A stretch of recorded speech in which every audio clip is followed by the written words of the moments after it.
Today I want to show you the Pear Deck add-on for Google Slides. And notice I have this panel over here on the side that allows me to create interactive Pear Deck features in my presentation automatically. I'm not at Pear Deck's website, I'm in Google Slides because I had this boring presentation that I wanted to make more interactive and to embed some formative assessment questions with. So how did I open up this tab? Well, you just go to Add-ons and you select Pear Deck. If you don't see Pear Deck in your list, you're going to need to go to Get Add-ons and Add Pear Deck, and then you can open up the Pear Deck add-on, which will open up this pane on the side of your window. So this is my boring presentation about river civilizations, and it looks very, very familiar, I think, to any notes-based presentation that you may have in your class where you have to provide information to students about these important things they're supposed to remember. But what if we changed up the presentation a little bit and we started asking students more questions? So for example, instead of just talking about the Indus River civilization, let's make sure that they can place it on a map, and we'll test their geography skills at the same time.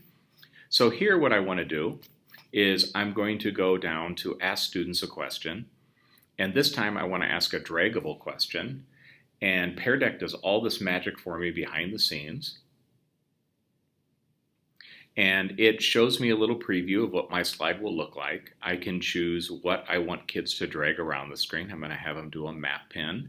And because the Indus River civilization is pretty tiny on this map, I'm going to maybe make this pin a little smaller. That looks great.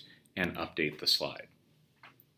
So Pear Deck's doing this coding behind the scenes. And now at the bottom of my slide is this banner that they put in that lets students know what they're supposed to do once the Pear Deck is activated. Now to activate the Pear Deck, notice this, there's a link right up here in the Pear Deck add-on, which allows me to launch my Pear Deck without having to go to Pear Deck's website to do it.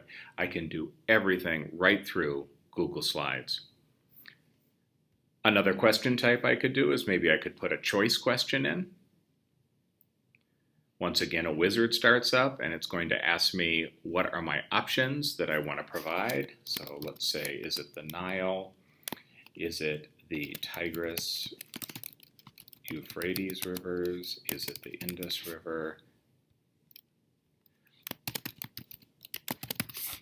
And let's update the slide. Once again, Pear Deck is doing the work behind the scenes.